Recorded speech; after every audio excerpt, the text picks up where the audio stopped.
নিৰ্বাচনী সভা আৰু কেইবাটাও পৰিয়াল কেইবাগৰাকীও কংগ্ৰেছ সদস্য আমাৰ বিজেপিত যোগদান কৰিলে আৰু একেধৰণে আজি বামুণবাৰী গাঁৱৰ ৰাইজৰ মাজতো এই নিৰ্বাচনী সভাখন অনুষ্ঠিত হ'ল আৰু ইয়াতো কেইবাগৰাকীও জ্যেষ্ঠ কংগ্ৰেছ কৰ্মী বিশেষকৈ এই গাঁৱৰ এগৰাকী সৰ্বৰাহী যুৱক গাজীউৰ ৰহমান তেওঁ আমাৰ দলত যোগদান কৰিলে আৰু ইয়াতে প্ৰায় 100গৰাকীমান কংগ্ৰেছ দলৰ কাৰ্যকৰ্তা আজি দলত যোগদান কৰিলে। মই প্ৰতিগৰাকী কাৰ্যকৰ্তাক অভিনন্দন জনাইছোঁ আৰু মই সমূহ বৰক্ষেত্ৰীবাসী ৰাইজক আহ্বান জনাইছোঁ যিটো উৎসাহ যিটো উদ্দীপনাৰে ৰাইজ এইবাৰ ওলাই আহিছে হিমন্ত বিশ্ব শৰ্মা ডাঙৰীয়াৰ নেতৃত্বাধীন চৰকাৰখনত বিজেপি চৰকাৰখনত আমাৰ বৰক্ষেত্ৰী সমষ্টিত এইবাৰ বিপুল ভোটৰ ব্যৱধানত জয় কৰাৰ সংকল্প লৈ মই বৰক্ষেত্ৰীবাসী ৰাইজক ধন্যবাদ জনাইছোঁ আৰু অহা 9 তাৰিখে আৰু অধিক উৎসাহেৰে আহি আমাক জয়যুক্ত কৰাৰ কাৰণে আহ্বান জনাইছোঁ।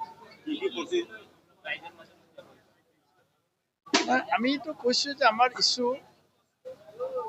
বৰক্ষেত্ৰীৰ সাৰ্বজনীন উন্নয়ন, বৰক্ষেত্ৰীৰ যুৱ সমাজৰ স্ব-নিয়োজন, তেওঁলোকক স্বাৱলম্বী কৰি বৰক্ষেত্ৰীৰ যুৱক যুৱতীসকলক আত্মসংস্থাপন দিয়া, বৰক্ষেত্ৰীৰ মাজত ভাতৃত্ববোধ বজাই ৰাখি বৰক্ষেত্ৰীৰ ৰাইজৰ উন্নয়ন সাধন কৰা আৰু বৰক্ষেত্ৰীৰ আমাৰ গৰীব কৃষক শ্ৰমিক এইসকলৰ সুবিধাৰ্থেও আমি বিভিন্ন আলোচনা বিলোচনা কৰি আছোঁ। এই ধৰণে চৰকাৰৰ যি কল্যাণকামী আঁচনি আছে সেই আঁচনিৰ জৰিয়তে ৰাইজক আমি সকাহ দিয়া, এইবিলাকে আমাৰ মূল ইছ্যু।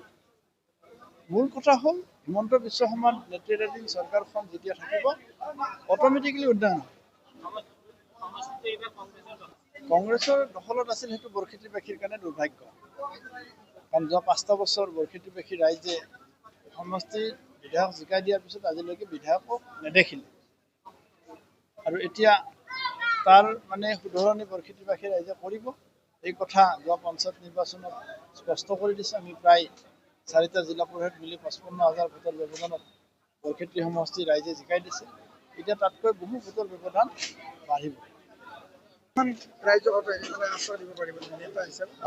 নিশ্চয় এটা ভাল অনুভৱ।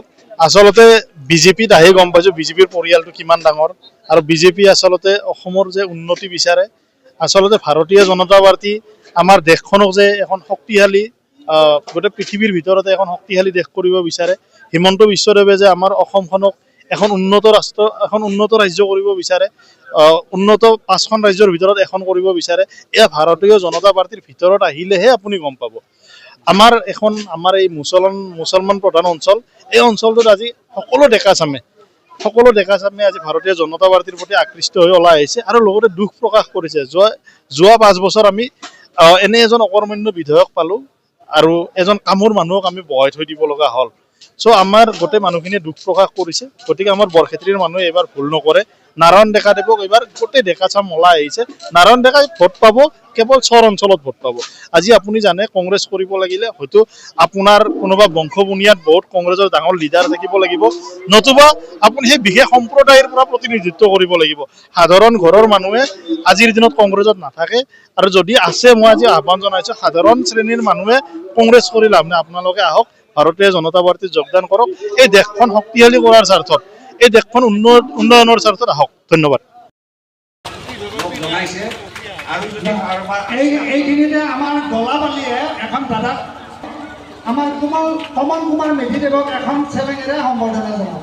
আমাৰ দাদা নাৰায়ণ দেৱক যদি সম্বৰ্ধনা জনাব খোজে এই চেগতে মই তেওঁলোকক আহ্বান জনাইছোঁ।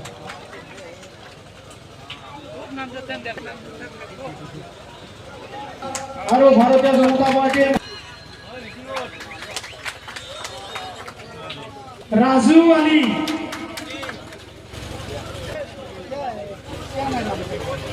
জিদ্দু আলী, দাদুল চৌধুরী,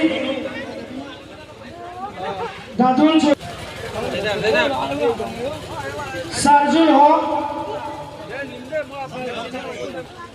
তরমুজ আলী,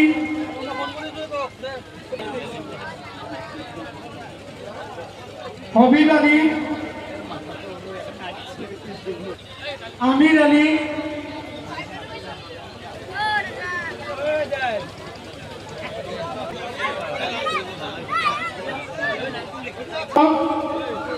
সানা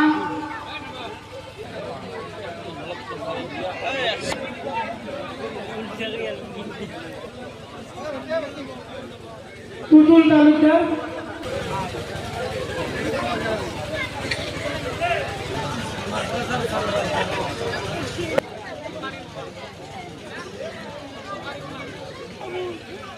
মনোবর আলী মকিবুর রহমান শফিকুল হক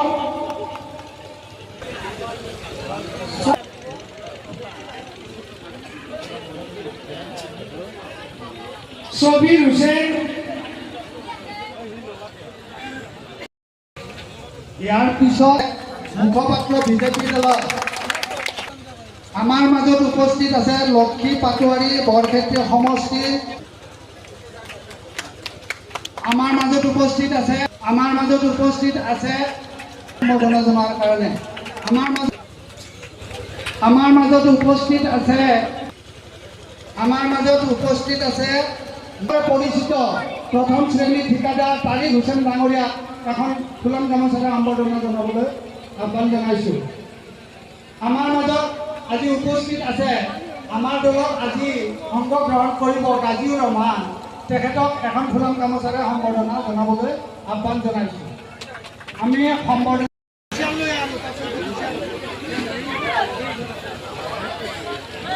এইখিনিতে আমি সমূহ কাৰ্যকৰ্তাসকলক অনুৰোধ আমাৰ ভাৰতীয় জনতা পাৰ্টীৰ দলত যোগদান কৰিব তেখেতসকলক সন্মুখৰ ছবিত আসন ৰখাৰ বাবে আমি